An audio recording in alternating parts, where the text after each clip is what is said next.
Kami siapkan segenap hidup kami, tubuh, jiwa, dan roh kami, akal, pikiran, dan hati kami untuk terbuka bagi firman-Mu. Berfirmanlah Tuhan di dalam hikmat dan pengurapan kuasa Roh Kudus-Mu, baik bagi kami hamba-Mu, demikian juga buat setiap jemaat Tuhan yang mendengar dan menerima firman-Mu Tuhan. Roh Kudus-Mu menguasai kami semua di dalam urapan-Mu Tuhan, dalam nama Yesus. Kami tolak intimidasi kuasa kegelapan, roh jahat apapun itu di dalam nama Tuhan Yesus Kristus. Mari Tuhan berfirman di tengah kami dan kami sudah siap terima firman-Mu dalam nama Yesus. Haleluya. Amin. Mari pegang Alkitab saudara, kita buka Alkitab di dalam kitab Injil Matius pasal yang ke-24. Injil Matius 24. Tetap berdiri ya, saya mohon untuk tetap berdiri sejenak. Injil Matius 24 ayat 42. Injil Matius 24 ayat 42. Yang sudah dapat katakan amin. Arti belum dapat semuanya. Yang tidak bawa Alkitab katakan puji Tuhan. Minggu depan bawa ya. Kalau yang belum tidak bawa Alkitab bisa lihat di depan. Oke, 2, 3. Karena itu berjaga-jagalah, sebab kamu tidak tahu pada hari mana Tuhanmu datang. Amin. Silakan duduk. Puji Tuhan dan terima kasih kepada Ibu Gembala yang kembali mempercayakan saya melayani firman Allah pada hari ini atau pagi hari ini. Saya tidak lupa mengucapkan Happy Chinese New Year buat yang merayakannya. Pasti ada sukacita tersendiri ya. Nah karena hari ini juga bertepatan dengan hari Valentine, jadi saya mengucapkan Happy Valentine Day. Jadi biarlah kasih Kristus itu memenuhi hati kita, memenuhi hidup kita. Amin. Karena kita sedang beribadah, abaikan dulu kasih kepada yang lain, kita mau fokus dulu kasih kita kepada Tuhan Yesus Kristus. Amin saudara, haleluya, puji Tuhan. Masih belum nampak senyum saudara ya, tadi sudah disuruh senyum ya, saya senang kalau lihat saudara senyum ya. Jangan cuma karena dapat ampau baru saudara senyum ya. Saya kemarin dapat ampau juga ya, puji Tuhan, tapi saya senyum hari ini bukan karena ampau, tapi karena ada kasih Kristus dalam hati dan pikiran saya, dalam hidup saya. Amin. Puji Tuhan, haleluya. Mari katakan sama-sama puji Tuhan. Dengan semangat katakan puji Tuhan. Nah firman Allah akan berbicara tentang sudahkah kita siap sedia. Nah ayat firman Allah di sini dikatakan begini. Karena itu berjaga-jagalah. Nah ini. Saya garis bawahi kata berjaga-jagalah. Nah kata berjaga-jagalah ini dihubungkan dengan hari Tuhan yang sudah dekat. Kedatangan Yesus yang sudah dekat. Tetapi mari kita mengerti dulu, pahami dulu apa itu kata berjaga-jaga. Nah berjaga-jaga di sini saudara, dari bahasa asli itu diambil dari kata, saya langsung artinya saja, yaitu tidak tidur sepanjang malam. Bahkan tidak tidur 1 kali 24 jam. Zaman orang Yahudi dulu saudara, kalau dibilang berjaga-jaga itu biasa dihubungkan dengan ada keluarga yang menikahkan anak mereka. Nah saudara, ada orang-orang yang disuruh berjaga-jaga, maksudnya dalam sepanjang acara ini kadang-kadang saudara ada yang 7 hari, ada yang 40 hari. Nah saudara, ada orang-orang yang disuruh berjaga-jaga, maksudnya tidak tidur, jadi siuman terus. Nah saudara yang kekasih dalam Tuhan Yesus Kristus, Kata berjaga-jaga ini juga dia mengandung arti siap sedia, ya, siap sedia. Nah,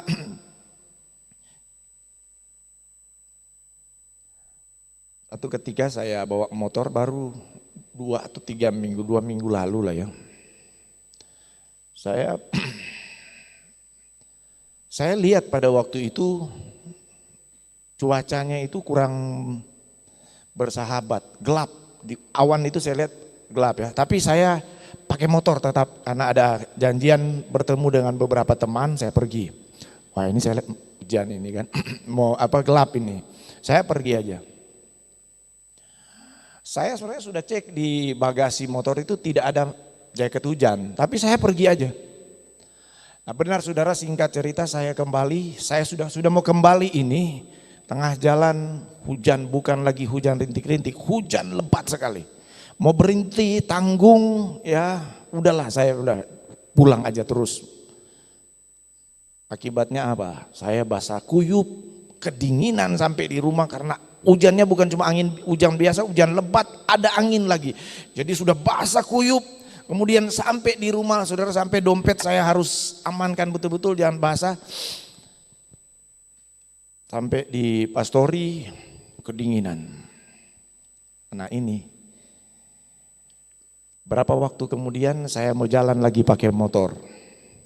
Saya lihat, cuacanya ini gelap lagi. Awan di atas gunung Pasi, bukan Pasi, di atas gunung Sari itu gelap. Saya sementara mau arah ke sana. Tapi saya sudah tahu, awan gelap. Ini tandanya mau hujan. Saya lihat di bagasi tidak ada mantel hujan. Saya cari mantel hujan, ya, dan kemudian saya masukkan di bagasi.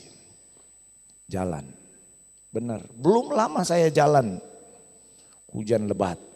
Tapi saya berhenti sebentar, saya pasang jaket hujan, udah aman. Jalan terus saya. Aman, tidak basah, tidak kedinginan dan lain sebagainya. Kenapa? Saya ada berjaga-jaga dan saya ada siap sedia. Jadi hujan datang pun aman. Jadi berjaga-jaga itu maksudnya kita lihat situasi, wah ini gelap. Kita lihat situasi dan kondisi. Baru kemudian berjaga-jaga ini kita antisipasi.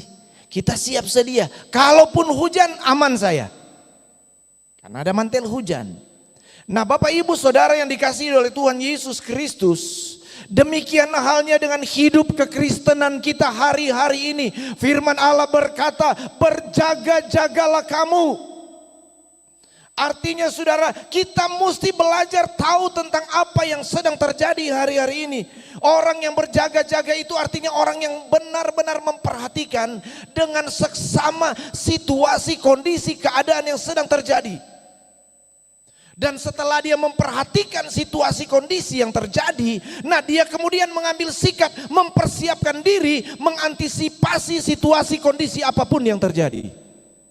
Jadi bukan cuma sekedar tahu, oh iya ya situasinya begini, lantas berdiam diri. Tidak, kita berjaga, tahu situasi kondisi, kemudian kita mempersiapkan diri, mengantisipasi ketika situasi keadaan ini terjadi, ya, ketika situasi kondisi ini terjadi, saya sudah siap.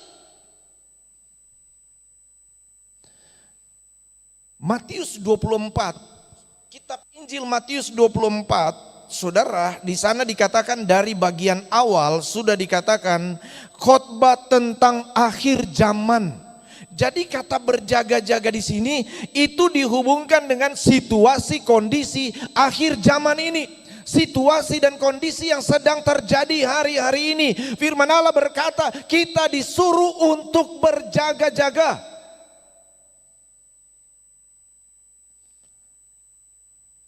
Pertama, apa sih yang sedang terjadi dengan kondisi zaman ini? Jangan saudara anggap remeh loh dengan situasi kondisi zaman ini. Jangan saudara cuek. Acuh tak acuh dengan situasi kondisi zaman ini. Sementara sebenarnya situasi kondisi zaman ini sudah bergelora. Injil Matius 24 di sana dikatakan, saudara akan baca sebenarnya semuanya ya. Tapi kalau saudara baca mulai ayat 1, ayat 3 dan seterusnya, firman Allah berkata di sana bahwa hari-hari menjelang kedatangan Yesus kali yang kedua, yang pertama kata firman Tuhan, akan muncul Mesias-Mesias palsu, akan memuncul nabi-nabi palsu, akan muncul orang-orang yang mengajarkan tentang kepalsuan, akan muncul orang-orang yang mengajarkan tentang kesesatan, akan muncul pengajaran-pengajaran yang menyimpang dari kebenaran firman Allah. Dan itu jelas sudah terjadi. Di Afrika sudah muncul beberapa waktu yang lalu yang mengaku Yesus tapi kulit hitam. Murid-muridnya pun 12 orang kulit hitam semua. Tapi dia bilang dia Yesus. Nah ini kan, ini namanya Mesias palsu. Ya. Di India kan ada, saya tidak usah sebut namanya kan, dia mengaku Yesus. Dan masih banyak lagi sekarang pengajaran-pengajaran sesat yang muncul, yang membuat bingung di YouTube saudara. Kalau saudara lihat banyak memang orang yang saya lihat ini mesti mencari sensasi. Sepanjang malam tadi malam saya datang saudara, saya dengar beberapa rekaman tentang akhir zaman. Wah ini sih memang penyesatan betul-betul ini. Ini orang-orang yang mencari sensasi ini yang sudah jelas-jelas bertentangan dengan firman Allah. Tetapi dengan beraninya dia menyampaikan itu live di YouTube saudara. Nah kalau kita tidak berjaga-jaga, wah bahaya. Kita akan mudah terpengaruh. Selanjutnya dikatakan oleh firman Allah, akan terdengar deru perang. Bangsa akan bangkit melawan bangsa, kerajaan akan melawan kerajaan, suku akan melawan suku. Peperangan akan terjadi, saudara, dan sementara terjadi, saudara. Abad 19 sampai abad 20 ini peperangan silih berganti. Dari perang dunia 1, dunia 2 sudah sekarang menanti perang dunia ketiga. Dan belum terjadi peperangan di mana-mana. Dan kalau itu sudah terjadi saudara, itu berarti apa? Tanda Yesus sebentar lagi akan datang kedua kali. Berikut kata firman Tuhan, gempa bumi terjadi di mana-mana. Nah saudara sekarang lihat ya, skala terjadinya gempa bumi sekarang makin banyak dan makin besar saudara. Dia punya skala Richternya itu makin besar itu goncangan itu. Dan siap-siap akan ada goncangan yang lebih besar lagi ke depan nih. Saya tidak menubuatkan, tapi saya cuma baca di Alkitab. Tetapi itu memang harus terjadi karena apa? Itu akan menjadi tanda bahwa Tuhan Yesus akan datang kedua kali dan sudah sangat dekat waktunya.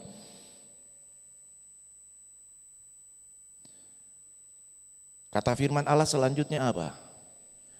Akan muncul penyakit-penyakit yang aneh. Penyakit yang berhubungan dengan sampar itu akan muncul hari-hari ini. Virus-virus itu memang akan muncul. Jadi tidak heran kalau ada virus corona.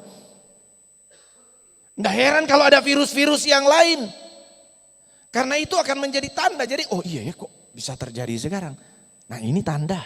Saudara berjaga-jaga itu kan artinya apa? Tahu situasi kondisi. Wah berarti memang Tuhan sudah tidak lama lagi datang kedua kali.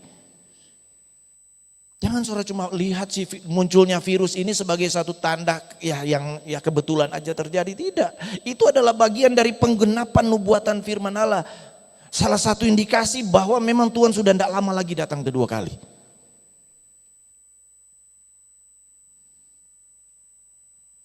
Ada lagi. Di Matius 24 dikatakan, tanda apa lagi? Sebelum Yesus datang kedua kali, dosa zaman Nabi Nuh akan terulang kembali. Ya. Dosa zaman Nabi Nuh akan terulang lagi dengan kapasitas dosa itu yang besar, yang makin besar. Apa itu dosa zaman Nabi Nuh? Tidak usah kita baca. Seks bebas. Laki-laki menikah dengan laki-laki. Perempuan dengan perempuan.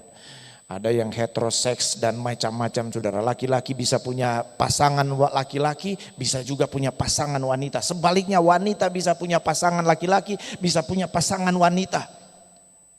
Dan itu dia bisa bebas punya pasangan seberapa saja dia mau. Itu dosa yang terjadi pada zaman Nabi Nuh. Nah sekarang saudara lihat, sudahlah di negara Eropa sudah dilegalkan saudara, laki-laki menikah dengan laki-laki, perempuan menikah dengan perempuan. Beberapa kota di Eropa, bahkan di Thailand maupun di Jepang saudara ya, orang bebas, berhubungan seks di tempat terbuka asalkan tidak ada komplain dari tetangga, dari orang di sekitar, bebas. Di Amerika sekarang, apalagi semenjak sekarang punya presiden yang inisial GB itu, ya, sudah dibuatlah undang-undang gereja bisa memberkati laki-laki dengan laki-laki, perempuan dengan perempuan, dan sudah ada rancangan undang-undang gereja yang tidak menjalankan aturan ini akan kena sanksi. Sudah ada dalam rancangan undang-undang ini.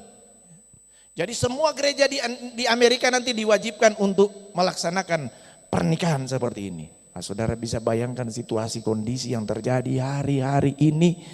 Itu dosa zaman Nabi Nuh saudara. Dan ketika itu terjadi sekarang, sekali lagi kita mesti mengerti bahwa itu tanda, itu memang menandakan bahwa Yesus sudah gak lama lagi akan datang kedua kali. Donald Trump itu saudara, siapa yang sebenarnya dia adalah presiden yang cukup berprestasi di Amerika. Dan dia cukup adalah orang yang cukup mempertahankan nilai-nilai firman Tuhan. Makanya dia banyak didukung oleh anak-anak Tuhan di sana. Tetapi kok kenapa bukan dia yang jadi lagi ini, mesti orang lain yang jadi saudara. Tetapi kita harus lihat bahwa memang ini adalah bagian dari penggenapan nubuatan akhir zaman. Dosa zaman Nabi Nuh itu akan terulang. Dan ketika itu terulang, itu tandanya Yesus sudah tidak lama lagi datang kedua kali.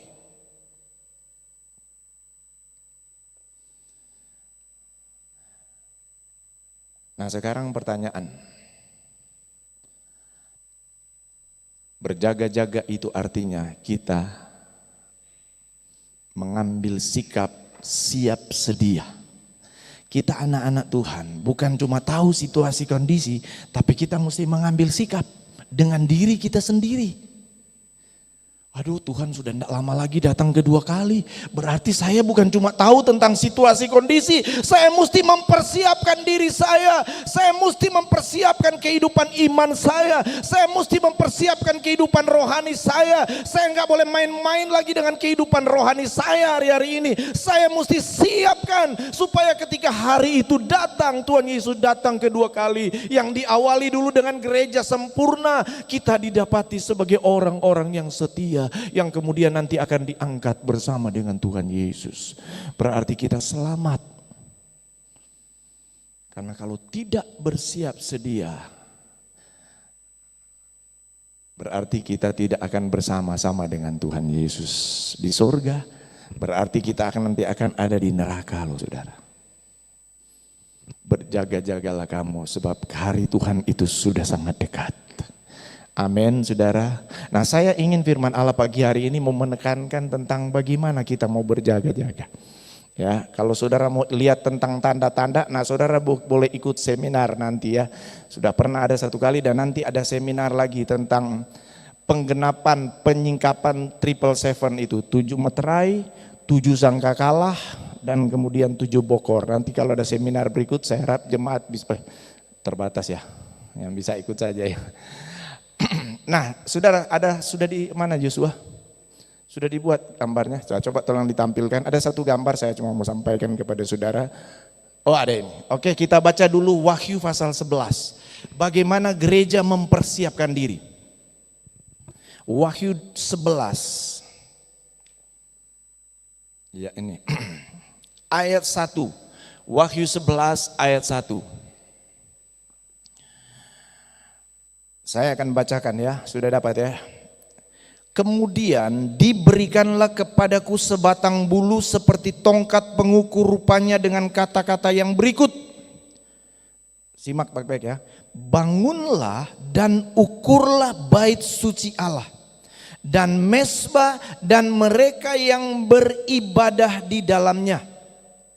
Tetapi kecualikan pelataran bait suci yang di sebelah luar. Janganlah engkau mengukurnya, karena ia telah diberikan kepada bangsa-bangsa lain, dan mereka akan menginjak-injak kota suci 42 bulan lamanya. Nah, sampai di situ. Kata firman Tuhan dalam kitab Wahyu 11, nanti akan ada pengukuran pada satu saat nanti. Yang diukur itu siapa? Itu bait Allah. Nah, bait Allah yang dimaksud itu berbicara tentang gereja Tuhan. Siapa gereja Tuhan ini? Mereka itu adalah orang-orang yang percaya kepada Tuhan Yesus. Orang-orang yang percaya kepada Tuhan Yesus, merekalah anak-anak Tuhan, merekalah gereja Tuhan, merekalah bait Allah yang akan diukur. Nah, tapi perhatikan firman Allah berkata, di dalam bait Allah itu ternyata saudara ada bagian yang tidak diukur. Pada zaman Nabi Musa disuruh Tuhanlah kepada Musa, buat tabernakel, buat kemah suci, buat bait Allah. Namanya kemudian dinamakan tabernakel Musa. Nah, ini saudara, kata firman Tuhan, di tabernakel Musa ini itu ada 3 bagian. Saya tidak bawa pointernya ya. Ada yang bagian depan namanya pelataran atau halaman. Nah, di pelataran itu ada pintu gerbang, ada 4 tiang. Itu bicara tentang 4 Injil. Untuk terima Yesus ada 4 Injil di situ ya. Nah, kemudian masuk ke bagian yang namanya pelataran atau halaman. Nah, di situ ada perkakas, ada alat yang namanya mesbah korban bakaran. Dan kemudian berjalan lagi ada yang namanya ini, kolam pembasuhan ini ya, yang ini kolam pembasuhan yang perkakas kedua. Jadi ketika masuk di bait Allah Musa itu, tabernakel Musa, perkakas pertama kita akan temukan namanya mesbah korban bakaran. Baru setelah mesbah korban bakaran kita berjalan lagi maju ke bagian berikut, ada yang namanya kolam pembasuhan. Dalam arti rohani, mesbah korban itu bicara tentang korban keselamatan di dalam Yesus. Jadi ini adalah kekristenan langkah awal kita, yaitu kita datang dan percaya Yesus, menerima Yesus sebagai korban anak domba Allah yang disembeli di atas kayu salib Golgota, yang membuat kita percaya kepada Dia. Amin, saudara. Nah, setelah kita percaya di dalam melalui mesbah korban bakaran yang adalah lambang dari Yesus yang mati di kayu salib, melangkah selanjutnya ada yang namanya kolam pembasuhan. Jadi orang Israel yang masuk di tabernakel, mereka cuci-cuci di situ, bersih-bersih situ. Nah, ini bicara tentang baptisan air. Jadi orang yang percaya kepada Yesus, berilah diri kita dibaptis dalam air. Amin, saudara, sebagai tanda pertobatan dan lain sebagainya. Nah, saudara, itu ada di ruang pelataran. Nah, setelah pelataran masuk di ruangan berikut, ada pintu kemah, ada 5 pintu di situ, ada artinya nanti. Tetapi kita mau lihat setelah dari pelataran masuk ke ruangan selanjutnya namanya ruang suci, ruangan suci. Nah, di ruang suci itu ada 3 perkakas utama, ada 3 barang utama. Yang satu namanya nih pelita emas, kaki dian, ada lampu di situ. Baru di sebelah kanan ada meja roti, di situ ada roti, ya. Di meja itu ada roti. Kemudian berjalan ke depan ada yang namanya mesbah dupa. Nah, apa makna rohani? Setelah kita percaya dibaptis dalam air, kita melangkah di dalam tahap selanjutnya dalam kehidupan rohani iman kita. Kita dibaptis dengan Roh Kudus. Itu yang ada di pelita emas ini, ya, lampu itu. Itu pengalaman kita dibaptis, dipenuhi dengan Roh Kudus. Baru kemudian di sebelah kanan ada meja roti. Roti itu bicara tentang firman. Kita hidup dalam kelimpahan firman Tuhan. Jadi orang yang percaya kepada Yesus, yang kemudian dibaptis, rohaninya yang meningkat itu, maka dia mesti mengalami pengalaman kepenuhan Roh Kudus, dan dia mesti mengalami yang namanya kelimpahan firman Tuhan itu. Nanti ada ayatnya sebentar. Nah, baru kemudian selanjutnya jalan di bait Allah itu, jalan di ruang suci. Masih di ruang suci ini ada satu perkakas yang namanya mesbah dupa. Mezbah dupa itu adalah gambaran ketika orang Israel atau imam dia taruh itu dupa ya yang berbau harum dibakar di situ dan kemudian dia menimbulkan aroma yang harum sekali yang menyenangkan Tuhan. Dalam hidup kekristenan dan gambaran hidup rohani itu berbicara tentang kehidupan doa dan penyembahan di hadapan Tuhan. Jadi orang yang tinggal di ruang suci itu adalah orang yang dipenuhi dengan Roh Kudus, yang dipimpin, dikendalikan hidupnya oleh Roh Kudus, dan orang yang benar-benar hidup dalam kelimpahan firman, orang yang selalu rindu dengan firman Tuhan sehingga dia dilimpahkan dengan rahasia-rahasia firman. Dan kemudian orang yang ada di ruang kudus, ruang suci ini adalah orang yang memiliki kehidupan doa dan penyembahan yang luar biasa di hadapan Tuhan. Orang yang selalu rindu berdoa, orang yang selalu rindu menyembah Tuhan, itu mezbah dupa. Nah, setelah itu baru masuk di ruang maha suci. Di situ ada tabut perjanjian, ada peti perjanjian, ada peti asyahadat kata firman Tuhan. Nah, itu saudara ada di ruang maha suci. Haleluya, puji Tuhan.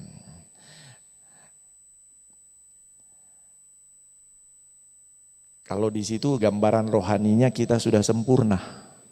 Nah, sempurna itu belum bisa kita alami sekarang. Nanti ada waktunya, ada masanya ketika kita akan bersama-sama dengan Yesus, diangkat dulu baru dibawa di kerajaan 1000 tahun damai. Tapi mari kita lihat Wahyu pasal 11. Saya ingin bacakan sekali lagi ayat 1. Kemudian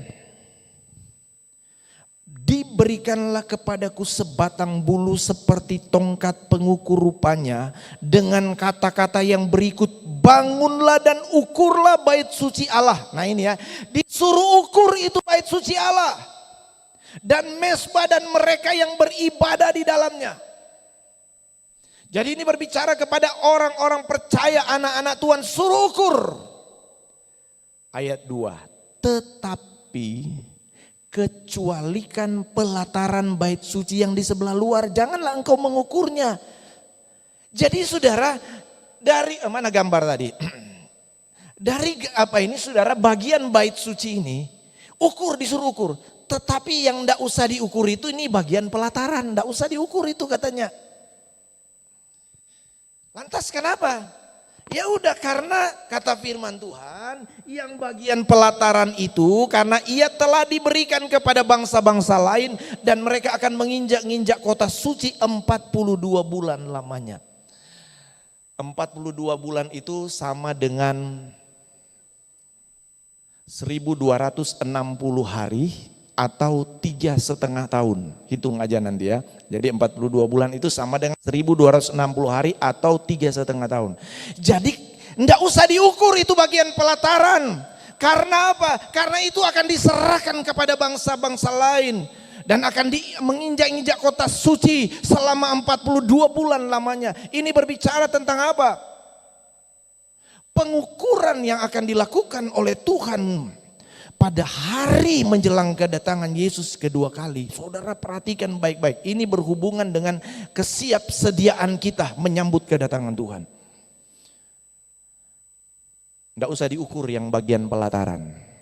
Karena nanti mau diserahkan kepada antikris itu. Dia akan masuk di zaman antikris selama 42 bulan. Nah saudara yang kekasih dalam Tuhan, yang diukur cukup yang ada di ruang suci dan ruang maha suci. Yang pelataran ini enggak usah diukur karena mereka itu akan diserahkan ke bangsa-bangsa. Maksudnya di situ berbicara menunjuk kepada masa pemerintahan antikris. Nah saudara yang kasih dalam Tuhan, berarti ketika pengukuran itu tiba, orang-orang Kristen tidak semuanya mengalami penyingkiran. Ada yang akan tertinggal dan hidup di zaman antikris 3,5 tahun aniaya itu. Siapa mereka? Saudara tahu siapa? Itu orang-orang percaya yang cuma sampai dipercaya, terima Yesus, kemudian sampai di pengalaman baptisan air. Tetapi mereka, anak-anak Tuhan yang tidak masuk di dalam pengalaman kepenuhan Roh Kudus, dipimpin oleh Roh Kudus, dibaptis oleh Roh Kudus, dan melimpah dengan firman, dan yang hidup dalam doa dan penyembahan, mereka yang akan diukur. Tetapi yang tidak sampai di situ, siap-siaplah kita akan masuk di zaman antikris. Memang sih masih ada kesempatan untuk bertahan, tetapi akan sangat sulit kata firman Tuhan. Hanya sedikit kemungkinan yang orang yang bertahan, karena pada zaman antikris itu akan ada penganiayaan luar biasa terhadap orang-orang percaya yang tertinggal. Tuhan tolong kita semua, jangan cuma jadi Kristen pelataran. Cuma sekedar percaya saja, ikut-ikut saja kegiatan gereja, oke. Sudah dibaptis, oke. Sudah jadi anak Tuhan, oke. Sudah jadi orang percaya, oke. Sekali Yesus tetap Yesus, iya. Tapi ingat. Kalau engkau belum ada di level di mana engkau hidup dalam pimpinan, tuntunan, kepenuhan Roh Kudus, dan belum hidup dalam kelimpahan kuasa firman, dan belum memiliki kehidupan doa dan penyembahan di hadapan Tuhan, ketika waktu itu tiba engkau akan tertinggal. Benar. Itulah firman Allah bilang, berjaga-jagalah kamu.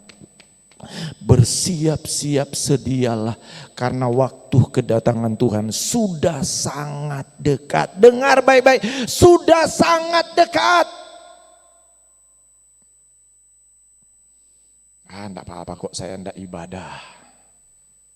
Enggak apa-apa saya enggak berdoa. Enggak apa-apa saya enggak baca firman Allah. Ini kecenderungan yang terjadi di tengah-tengah hidup anak-anak Tuhan sekarang, benar. Malas baca firman Tuhan, malas baca Alkitab, malas dengar firman Tuhan. Lebih suka buka Facebook, buka WA, buka macam-macam medsos itu, saudara. Bukan berarti itu salah, tetapi kita lebih fokus kepada hal-hal dunia daripada hal-hal rohani. Mau berdoa aja tiap hari malas. Mau bersekutu dengan Tuhan malas. Mau datang beribadah malas. Nanti mau dipaksa-paksa baru mau datang ibadah. Nanti sudah ada masalah berat baru mau berdoa. Kita datang beribadah untuk kita memuji, menyembah Tuhan, meninggikan Tuhan, menyenangkan Tuhan. Itu adalah gereja anak-anak Tuhan, mesbah doa, mesbah dupa. Di rumah dia punya kehidupan pribadi untuk menyembah Tuhan, meninggikan Tuhan, memuliakan Tuhan. Dia selalu rindu datang berdoa. Pagi-pagi dia sudah semangat cari firman Tuhan. Pagi-pagi dia sudah bersemangat bersekutu, berdoa, menyembah Tuhan. Pagi-pagi sebelum menjalankan aktivitas, dia sudah rindu bersekutu dengan firman Tuhan. Dia sudah rindu berdoa. Dia sudah rindu menyenangkan Tuhan. Kalau sudah hari Minggu, cepat-cepat pingin dia mau datang ibadah untuk menyembah, memuliakan Tuhan. Inilah tipe-tipe orang yang ada di dalam ruang suci itu. Dan engkau akan menjadi orang-orang yang nanti tiba waktunya pengukuran, engkau ada di sana. Tapi kalau gereja Tuhan yang malas-malas hari-hari ini, baca Alkitab mesti disuruh-suruh, udah disuruh-suruh, udah dikirim-kirim lagi, udah dikirim di WA, masih tidak mau dibaca lagi. Udah di renungan-renungan, saya tiap pagi saya selalu kirim sama jemaat renungan firman Allah. Karena saya tahu tanggung jawab saya supaya jemaat itu ada di ruang suci. Saya selalu ajak jemaat berdoa, ayo. Selain secara pribadi saya dorong miliki kehidupan doa, karena saya tahu firman Tuhan. Berjaga-jaga itu artinya apa? Kita mengantisipasi dan mempersiapkan diri, siap sedia dengan situasi keadaan yang semakin berat ini, supaya ketika waktu pengukuran itu tiba, saya pastikan saya dan saudara juga ada di ruang suci itu.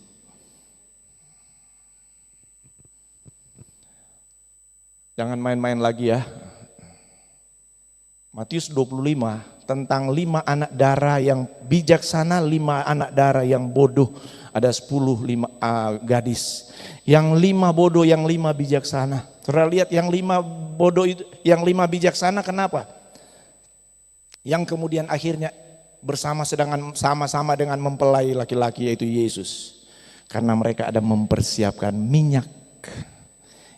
Itu bicara tentang Roh Kudus yang bekerja dalam hidup mereka. yang sungguh-sungguh dengan Tuhan. Jadi gereja anak-anak Tuhan yang akan masuk dalam pengukuran nanti adalah mereka yang limpah dengan firman dan limpah di dalam pekerjaan kuasa Roh Kudus. Dan juga adalah mereka yang hidup dalam doa dan penyembahan dengan Tuhan. Amin. Jangan terlena dengan situasi kondisi sekarang, saudara. Kenapa saudara 5 anak darah bodoh ini tertinggal? Karena dia terlena dengan kehidupan dunia ini, hawa nafsu dunia dan lain sebagainya. Saya ingin bacakan 2 ayat untuk saudara. Efesus 5 ayat 18. Efesus 5 ayat 18. Efesus 5 ayat 18. Demikian firman Tuhan. Tolong disiapkan itu video terakhir ya. Efesus 5 ayat 18. Pemain musik maju saja. Dan janganlah kamu mabuk oleh anggur, karena anggur menimbulkan hawa nafsu. Perhatikan kalimat terakhir. Tetapi hendaklah apa? Kamu penuh dengan roh. Mabuk oleh anggur ini berbicara tentang mabuk oleh hawa nafsu dunia, oleh keinginan dunia. Terlena kita oleh keadaan dunia ini. Tapi firman Tuhan bilang jangan kita mabuk oleh keadaan dunia ini. Tetapi kita mesti berjaga-jaga dan bersiap sedia. Dengan cara apa? Penuhlah, hendaklah kamu penuh dengan Roh Kudus. Dan janganlah, ayat 19, dan berkata-katalah seorang kepada yang lain dalam mazmur, kidung, puji-pujian dan nyanyian rohani. Bernyanyi dan bersoraklah bagi Tuhan dengan segenap hati. Ini bicara tentang apa? Pribadi yang suka memuji, menyembah dan berdoa kepada Tuhan. Satu ayat lagi, Kolose pasal 3 ayat 16. Kolose pasal 3 ayat 16. Sudah dapat ya? Hendaklah perkataan Kristus diam dengan segala kekayaannya di antara kamu, sehingga kamu dengan segala hikmat mengajar dan menegur seorang akan yang lain, dan sambil menyanyikan mazmur dan puji-pujian dan nyanyian rohani kamu mengucap syukur kepada Allah di dalam hatimu. Hendaklah kamu limpah dengan kekayaan firman Tuhan. Ini bicara tentang apa? Tentang kehidupan rohani yang limpah dengan firman Tuhan. Kita akan limpah dengan firman Tuhan kalau kita suka baca firman Tuhan. Kita akan limpah dengan firman Tuhan. Kita akan kaya dengan firman Tuhan kalau kita suka merenungkan firman Tuhan. Kalau kita suka memperkatakan firman Allah itu. Miliki kehidupan yang berkelimpahan di dalam firman. Dan penuhlah dengan Roh Kudus hari-hari ini, dan hiduplah di dalam doa dan penyembahan. Itu adalah sikap kita untuk bersiap sedia menanti kedatangan Yesus kedua kali. Haleluya, puji Tuhan, haleluya. Sudah siapkah kita? Pertanyaan, sudah siapkah kita? Kembalilah kepada cinta mula-mula. Ini hari di mana dunia memperingati, katanya hari Valentine Day, hari kasih sayang. Udahlah, kita tidak usah hubung-hubungkan dengan sejarah Valentine Day. Kalaupun kita mau ambil makna rohani, mari hari ini kita merenungkan supaya cinta mula-mula kita kepada Yesus itu boleh dihangatkan kembali. Amin, saudara. Boleh disegarkan kembali supaya nanti kita didapati sebagai anak-anak Tuhan yang sudah siap kapanpun Tuhan datang. Silakan matikan dulu lampu ya.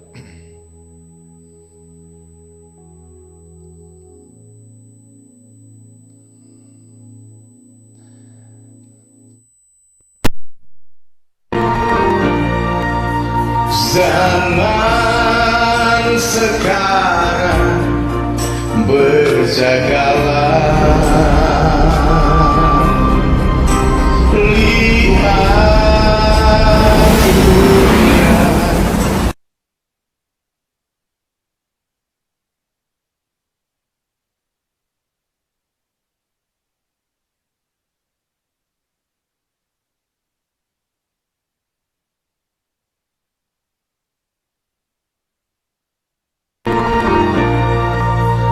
Zaman sekarang berjagalah, lihat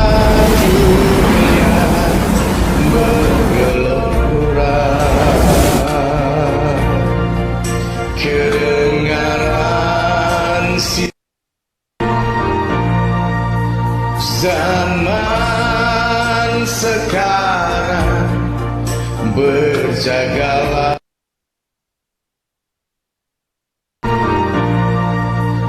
Zaman sekarang berjagalah.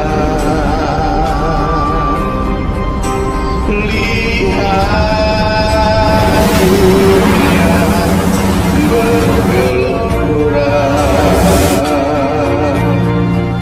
kedengaran sini sana banyak kabar menggemparkan, berlindunglah dalam sabda Allah. Zaman sekarang berjagalah. Lihat dunia bergelora, kedengaran sini sana banyak kabar menggemparkan, berlindunglah dalam sabda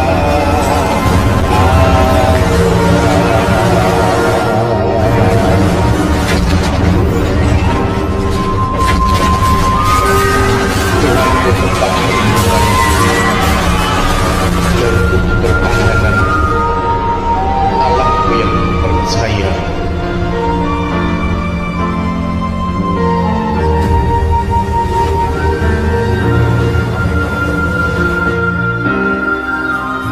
Zaman sekarang berjagalah. Lihat dunia bergelora, kedengaran sini sana banyak kabar menggemparkan, berlindunglah dalam sabda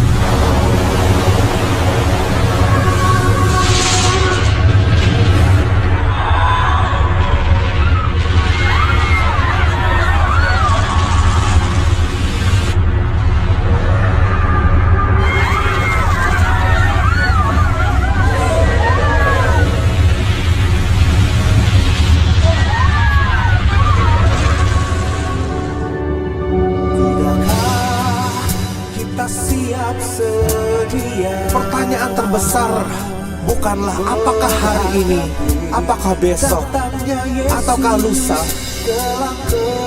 terjadinya rapture. Tapi pertanyaan terbesar yang harus kita jawab adalah, apakah kita siap? Apakah kita sudah siap? Apakah kita sudah meninggalkan dosa kita? Apakah kita sudah mengembangkan talenta kita? Sudahkah kita menjaga kekudusan selama di dunia ini? Sudahkah kita mengasihi Tuhan dengan segenap hati kita? Apakah ada iman di dalam hidup kita? Sudahkah kita melayani Dia sebaik-baiknya? Mungkin itu adalah pertanyaan yang jauh lebih penting daripada sekedar bertanya apakah hari ini rapture. Percayalah, rapture pasti terjadi, pengangkatan pasti terjadi. Tetapi sebelum itu terjadi, selagi masih ada waktu, persiapkan hidup kita untuk mempersiapkan diri kita sebaik-baiknya untuk menghadapi datangnya hari Tuhan. Maranatha. Sudahkah kita siap sedia? Ready or not, He is coming.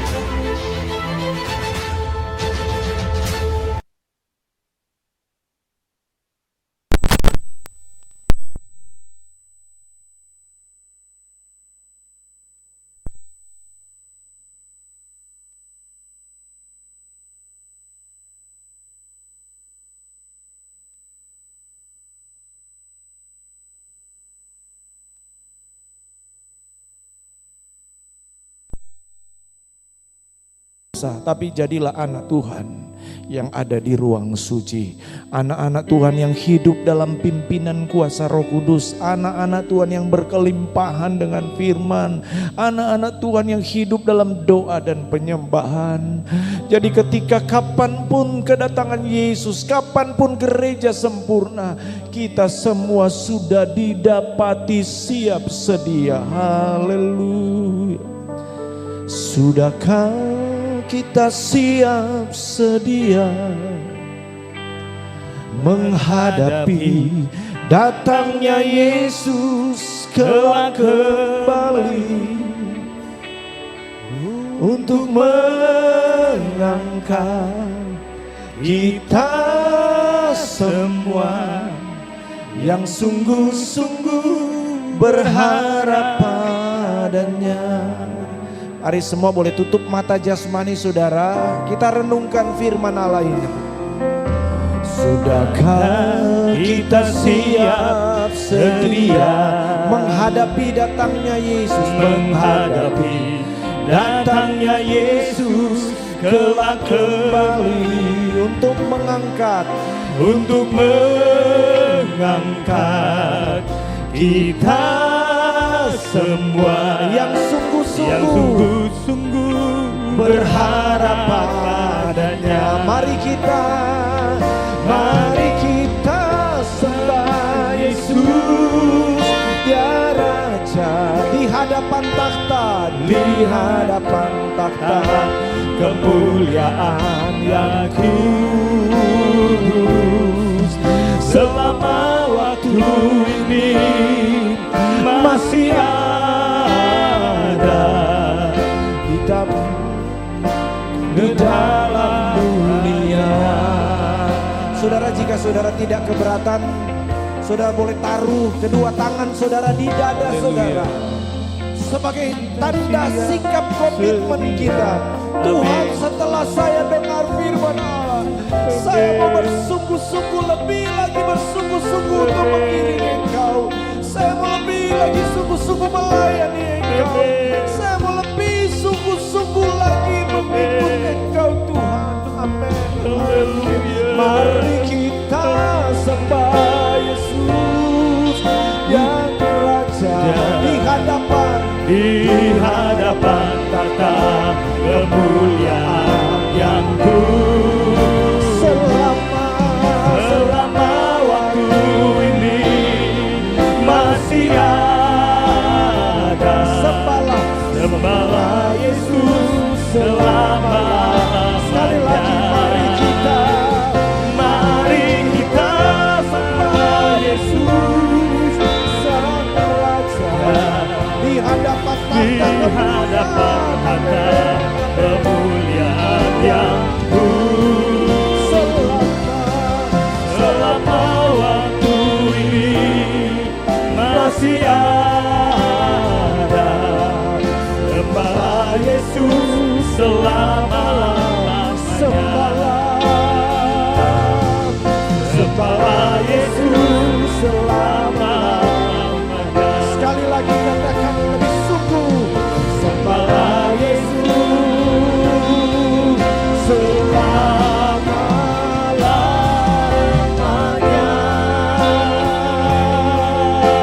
Haleluya.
Tuhanlah kami dengan kebenaran firman-Mu.